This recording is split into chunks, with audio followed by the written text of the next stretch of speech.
Students, imagine अगर chemistry में 100 से ज़्यादा एलिमेंट्स को रैंडम ऑर्डर में पढ़ना पड़े। कितना कंफ्यूजिंग हो जाएगा, राइट? इसी प्रॉब्लम को सॉल्व करने के लिए साइंटिस्ट्स ने बनाया पीरियोडिक टेबल। आज हम समझेंगे एलिमेंट्स का क्लासिफिकेशन और पीरियोडिक टेबल का लॉजिक बिल्कुल ईजी तरीके से। Hello students, welcome to QED quite easy done with Archana, जहां मैथ्स और साइंस कॉन्सेप्ट्स को क्वाइटली, ईजिली और क्लियरली एक्सप्लेन किया जाता है। अगर आप डिफिकल्ट टॉपिक्स को सिंपल तरीके से समझना चाहते हैं तो आप बिल्कुल सही चैनल पर हैं। तो चलिए स्टार्ट करते हैं आज का topic, classification of elements and the periodic table. तो सबसे पहला सवाल, आखिर हमें एलिमेंट्स को क्लासिफाई करने की जरूरत ही क्यों पड़ी? जैसे जैसे टाइम बीतता गया, साइंटिस्ट्स नए नए एलिमेंट्स डिस्कवर करते गए और ये लिस्ट लंबी होती चली गई। अब सोचिए, इतने सारे एलिमेंट्स की प्रॉपर्टीज को अलग अलग याद रखना कितना मुश्किल हो जाता। इसलिए केमिस्ट्स को एक सिस्टम की जरूरत थी ताकि इन सभी एलिमेंट्स को आसानी से पढ़ा और समझा जा सके। इसे ऐसे समझिए, इमेजिन आप एक बहुत बड़ी लाइब्रेरी में हैं, पर सारी बुक्स बस इधर उधर रैंडमली रखी हुई हैं। क्या आपको अपनी बुक आसानी से मिल पाएगी? बिल्कुल नहीं। एग्जैक्टली यही प्रॉब्लम उस टाइम के केमिस्ट फेस कर रहे थे। हर एलिमेंट एक बुक की तरह था, अपनी अलग प्रॉपर्टीज के साथ। एक सिस्टम के बिना उनके बीच का कनेक्शन समझना या किसी नए एलिमेंट के बारे में प्रिडिक्ट करना ऑलमोस्ट इम्पॉसिबल था। तो इस प्रॉब्लम को सॉल्व करने के लिए साइंटिस्ट ने कोशिशें शुरू की। कुछ शुरुआती अटेम्प्ट्स हुए एलिमेंट्स को अरेंज करने के, और वो काफ़ी क्लेवर भी थे। लेकिन वो लाइब्रेरी में बुक्स को सिर्फ उनके कवर के कलर से अरेंज करने जैसा था। थोड़ी देर के लिए तो ठीक लगा, पर पूरा सिस्टम उस पर नहीं चल सकता था।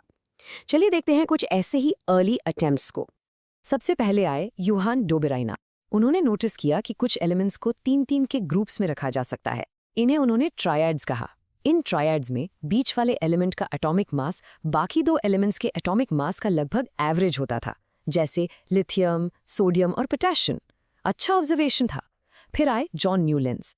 उन्होंने एलिमेंट्स को उनके बढ़ते हुए एटॉमिक मास के हिसाब से अरेंज किया और देखा कि हर 8वें एलिमेंट की प्रॉपर्टी पहले एलिमेंट से मिलती है, बिल्कुल म्यूजिक के सारे गामा सुरों की तरह। इसलिए इसे लॉ ऑफ ऑक्टेव्स कहा गया।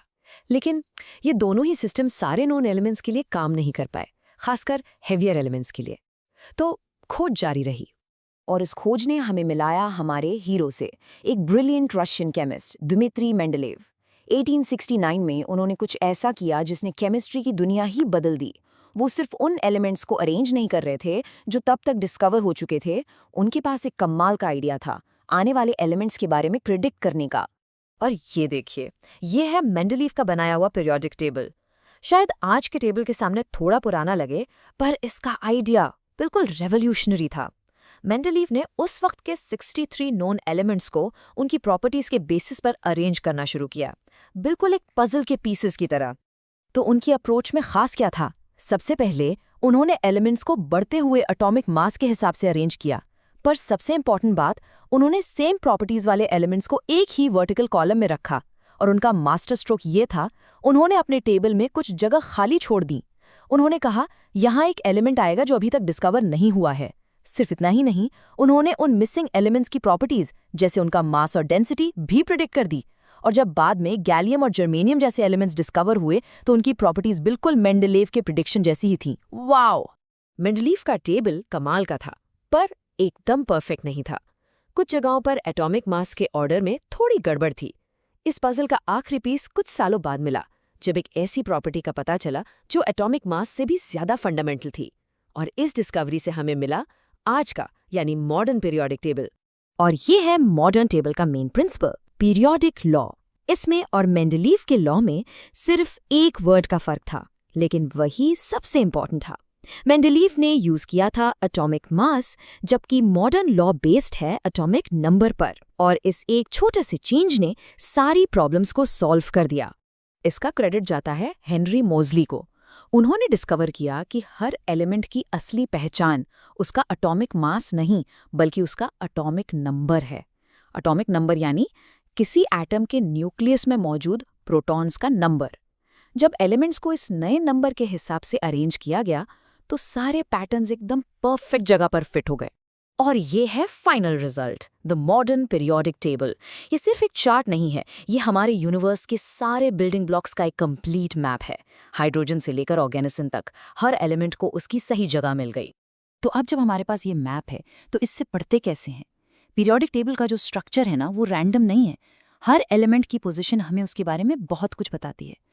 इसे 7 हॉरिजॉन्टल रोज में ऑर्गेनाइज किया गया है, जिन्हें हम पीरियड्स कहते हैं, और 18 वर्टिकल कॉलम्स हैं, जिन्हें ग्रुप्स कहा जाता है। और सबसे मजेदार बात ग्रुप्स में है, एक ग्रुप में आने वाले सभी एलिमेंट्स की केमिकल प्रॉपर्टीज बहुत सिमिलर होती हैं। आप इन्हें केमिकल फैमिलीज की तरह समझ सकते हैं। टेबल का जो सबसे बड़ा डिवीजन है वो है मेटल्स और नॉन मेटल्स के बीच। केबल की लेफ्ट साइड और सेंटर में आपको मिलेंगे मेटल्स, जैसे आयरन, कॉपर। ये शाइनी होते हैं, इलेक्ट्रिसिटी के अच्छे कंडक्टर्स होते हैं और आसानी से इलेक्ट्रॉन्स दे देते हैं। और राइट साइड पर हैं नॉन मेटल्स, जैसे ऑक्सीजन, कार्बन। ये जनरली इलेक्ट्रिसिटी कंडक्ट नहीं करते और उनकी टेंडेंसी इलेक्ट्रॉन्स लेने की होती है। और इन दोनों के बीच आपको एक स्टेयर स्टेप यानी सीढ़ी जैसी लाइन दिखेगी। इस लाइन पर जो एलिमेंट्स हैं उन्हें हम मेटलॉइड्स कहते हैं, जैसे कि सिलिकॉन और बोरॉन। इनमें मेटल्स और नॉन मेटल्स दोनों की प्रॉपर्टीज होती हैं। इसी वजह से सिलिकॉन जैसे मेटलॉइड्स कंप्यूटर चिप्स में यूज होते हैं। चलिए कुछ खास केमिकल फैमिलीज से मिलते हैं, जैसे ग्रुप 1, जिसे अल्कलाइन मेटल्स कहते हैं। ये बहुत ज़्यादा रिएक्टिव होते हैं। फिर है ग्रुप 17 यानी हैलोजेंस। ये भी काफ़ी रिएक्टिव नॉन मेटल्स हैं। और आखिर में है ग्रुप 18 यानी नोबल गैसेस। ये इतने स्टेबल होते हैं कि किसी से रिएक्ट ही नहीं करना चाहते, इसलिए इन्हें नॉन रिएक्टिव कहते हैं। और यही चीज़ पीरियोडिक टेबल को एक सुपर पावर देती है। क्योंकि एलिमेंट्स एक खास तरीके से अरेंज्ड हैं, उनकी प्रॉपर्टीज में भी हमें एक प्रिडिक्टेबल पैटर्न या ट्रेंड देखने को मिलता है। इन्हें हम पीरियोडिक ट्रेंड्स कहते हैं। चलिए एक बहुत ही इंटरेस्टिंग ट्रेंड देखते हैं, एटॉमिक साइज। आपको शायद लगेगा कि जब हम एक पीरियड में लेफ्ट से राइट जाते हैं तो एटम का साइज बढ़ता होगा, लेकिन इसका उल्टा होता है। जब हम लेफ्ट टू राइट जाते हैं तो न्यूक्लियस में प्रोटॉन्स बढ़ते जाते हैं। इससे न्यूक्लियस का पॉजिटिव चार्ज बढ़ जाता है और वो इलेक्ट्रॉन्स को अपनी तरफ और जोर से खींचता है। इस वजह से एटम का साइज छोटा हो जाता है। Amazing, right?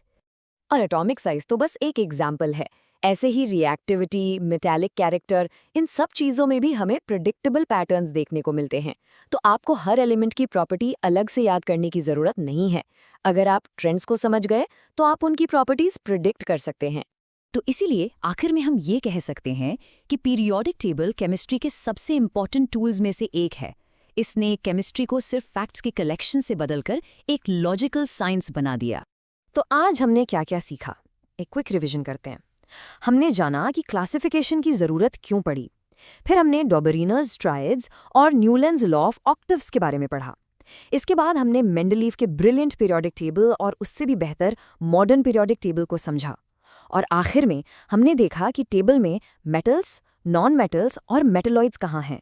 पीरियोडिक टेबल हमें एलिमेंट्स की प्रॉपर्टीज समझने में, उनके बिहेवियर को प्रिडिक्ट करने में और नए एलिमेंट्स को खोजने में हेल्प करता है।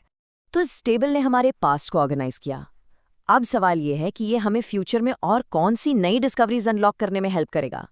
अगर आपको ये वीडियो हेल्पफुल लगा हो तो वीडियो को लाइक ज़रूर करें। और अगर आप मैथ्स और साइंस कॉन्सेप्ट्स को ईजी तरीके से समझना चाहते हैं तो channel QED quite easy done with Archana को सब्सक्राइब करना बिल्कुल ना भूलें। मिलते हैं नेक्स्ट वीडियो में एक और इंटरेस्टिंग कॉन्सेप्ट के साथ। Till then keep learning and keep exploring.